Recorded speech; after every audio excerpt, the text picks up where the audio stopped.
ഈ ഹാരിസ് ഡോക്ടർക്കെതിരെ ഒരു നടപടി കൊണ്ടുവരാനൊരു ശ്രമം സർക്കാർ നടത്തി. അവിടുത്തെ പ്രിൻസിപ്പൽ മോഷണക്കുറ്റം ആരോപിച്ചുകൊണ്ട് ഡോക്ടർക്കെതിരെ രംഗത്തിറങ്ങി. പക്ഷേ അതെല്ലാം പൊളിഞ്ഞുപോയി. ഇപ്പോൾ സർക്കാർ വീണ്ടും പ്രതിക്കൂട്ടിലായിരിക്കുകയാണ്. ഒരു സിസ്റ്റം എററാവുമ്പോൾ അത് പറഞ്ഞ ആളിനെ ക്രൂശിക്കുന്ന നടപടിയിലേക്കാണ് സർക്കാർ പോകുന്നത്. അല്ലാതെ അത് നന്നാക്കണമെന്നുള്ളൊരു ആഗ്രഹമില്ല. എന്താണ് ഇങ്ങനെ സംഭവിക്കുന്നത്?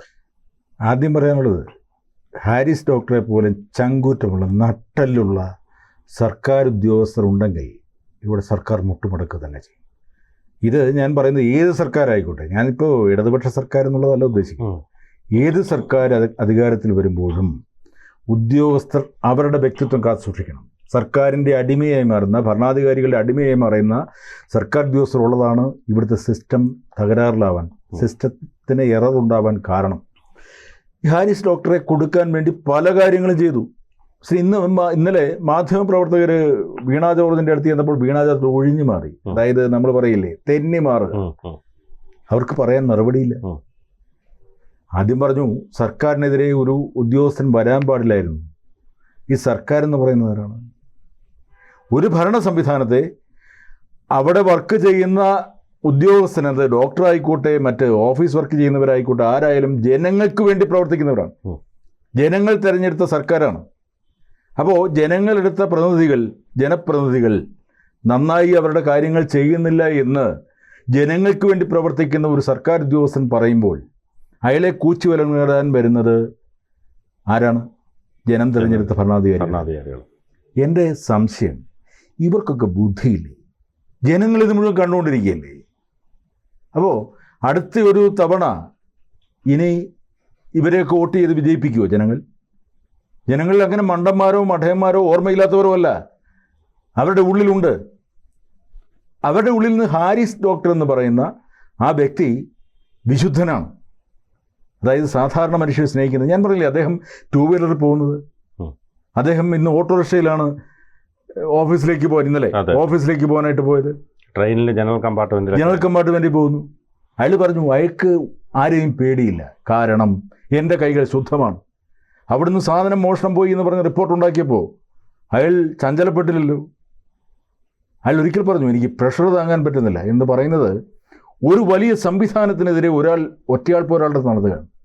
ഇവിടുത്തെ സാമൂഹ്യ നായകന്മാരെന്ന് പറയുന്ന ഇവിടുത്തെ സാഹിത്യകാരന്മാർ, ഈ സ്വരാജിന് വേണ്ടി മലപ്പുറത്ത് വോട്ട് പിടിക്കാൻ പോയ കുറേ എഴുത്തുകാരുണ്ടല്ലോ, KR മീര ഉൾപ്പെടെയുള്ള എഴുത്തുകാർ, ബെന്യാമൻ ഉൾപ്പെടെയുള്ളവർ, ആരെങ്കിലും ഒരാൾ ഈ ഹാരിസ് ഡോക്ടർക്ക് ഒരു അനുകൂല പോസ്റ്റുമായിട്ട് വന്നു?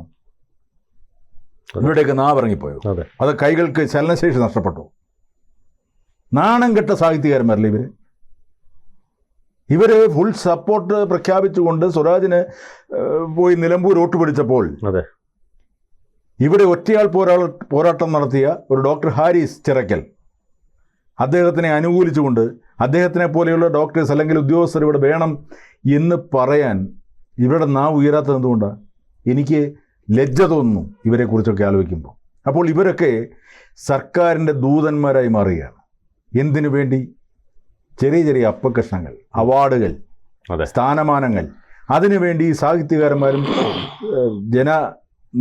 ഈ സാമൂഹിക നായകന്മാരെന്ന് പറയുന്നുള്ളൂ, സാമൂഹിക രാഷ്ട്രീയ നിരീക്ഷകർ, സാംസ്കാരിക പ്രവർത്തകർ, ഇവരാരാണ് ഹാരിസിന് സപ്പോർട്ടുമായിട്ട് വന്നത്? ആരുമില്ല.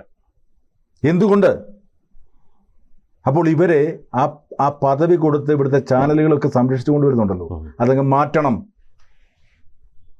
തീരുമാനിക്കണം. ഇവരുടെ പുസ്തകങ്ങൾ ഞങ്ങൾ വായിക്കില്ല, ഇവരുടെ പ്രസംഗങ്ങൾ ഞങ്ങൾ കേൾക്കില്ല, ഇവരുടെ ഗോഗാവളികൾ ഞങ്ങൾ കേൾക്കാൻ ഇഷ്ടപ്പെടുന്നില്ല എന്ന് ജനങ്ങൾ തീരുമാനിക്കണം. ജനങ്ങൾ ഒറ്റക്കെട്ടായി നിന്നാൽ ഇവിടെ പല കാര്യങ്ങളും നേടിയെടുക്കാം.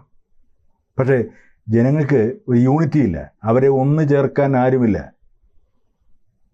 ഞാൻ പറയുന്നത് രാഷ്ട്രീയ വിശ്വാസികളല്ല. രാഷ്ട്രീയ വിശ്വാസികളല്ലാതെ എത്രയോ അധികം ആൾക്കാരുണ്ട് ഈ സമൂഹത്തിൽ. വോട്ട് ചെയ്യും, അതല്ലാതെ ഒരു പ്രത്യേക രാഷ്ട്രീയ പാർട്ടിയിൽ അംഗത്വമോ അവരോട് വിധേയത്വമില്ലാത്ത എത്രയോ അധികം ആളുകളുണ്ട്.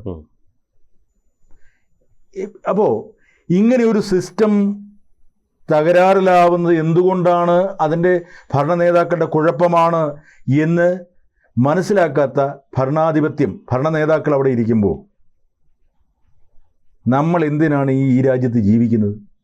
ഇവിടുത്തെ വോട്ടറാണെന്ന് പറഞ്ഞ്, നമ്മളാണ് ജനാധിപത്യത്തിൻ്റെ കാവൽക്കാരെന്ന് പറഞ്ഞ് നമ്മളെന്തിനാണ് ജീവിക്കുന്നത്?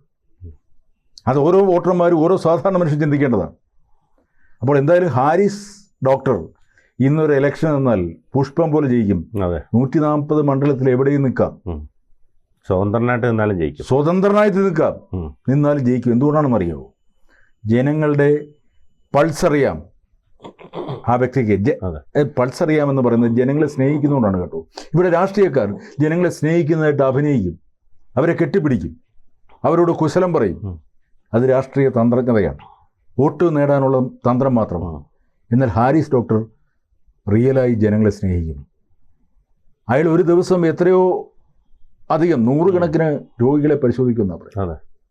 അദ്ദേഹത്തിന് വേണമെങ്കിൽ ഈ ജോലി രാജിവെച്ചിട്ട് പ്രൈവറ്റ് പ്രാക്ടീസ് നടത്താം. സ്വകാര്യ ആശുപത്രികളിൽ ലക്ഷക്കണക്കിന് രൂപ ശമ്പളം വാങ്ങി അദ്ദേഹത്തിന് ജോലി ചെയ്യാം. അത്ര മിടുക്കനായ ഡോക്ടറാണ്.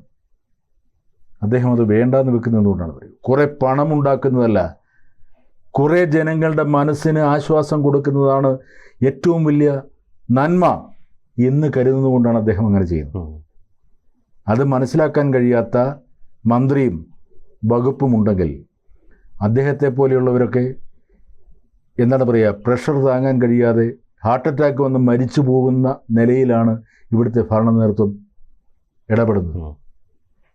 അദ്ദേഹത്തിനെതിരെ നടപടി വന്നിരുന്നെങ്കിൽ ഇവിടെ ജനങ്ങൾ ഒറ്റക്കെട്ടായി ഇറങ്ങിയേനെ എന്നാണ് എൻ്റെ വിശ്വാസം. ഈ ഞാൻ പറഞ്ഞില്ലേ, ചില മനുഷ്യർ ഇപ്പോൾ ആശാ വർക്കേഴ്സിനെ സപ്പോർട്ട് ചെയ്യാൻ കുറച്ച് പേരെങ്കിലും ചെന്നു. അവർ പോലും ഡോക്ടർ ഹാരിസിന് സപ്പോർട്ട് ചെയ്തില്ല. ഒരുപക്ഷെ ഈ നവീൻ ബാബുവിനെ പോലെ ഒക്കെ അതേ ഒരു മനസ്സിന് കട്ടിയില്ലാത്തൊരു മനുഷ്യനായിരുന്നെങ്കിൽ അങ്ങനെ പോലും സംഭവിച്ചുകൂടായികയില്ല. നവീൻ ബാബുവിനെ പോലെ ഒരു ആത്മഹത്യക്ക് ശേഷം പ്രശ്നം ഉണ്ടാക്കലല്ലോ, അല്ലെങ്കിൽ സപ്പോർട്ട് ചെയ്യലല്ലോ വേണ്ടത്. അതെ, നവീൻ ബാബുവിൻ്റെ കുടുംബം, അവർക്ക് നവീൻ ബാബുവിനെ നഷ്ടപ്പെട്ടു. അതിനുശേഷം ഇവിടെ രാഷ്ട്രീയ പ്രതിപക്ഷവും മറ്റ് നേതാക്കന്മാരും ഒക്കെ സടകുടഞ്ഞ് എഴുന്നേറ്റു. ഒരു ജീവൻ നഷ്ടപ്പെട്ടിട്ടല്ലോ അത് ചെയ്യേണ്ടത്. തീർച്ചയായിട്ടും അയാൾ ജീവിച്ചിരിക്കുമ്പോഴല്ലേ ശരിക്കും പറഞ്ഞാൽ തീരുമാനമെടുക്കുക അല്ലെങ്കിൽ സപ്പോർട്ട് ചെയ്യേണ്ടത്. അതെന്തുകൊണ്ട് ചെയ്യുന്നില്ല എന്നാണ് എൻ്റെ ചോദ്യം.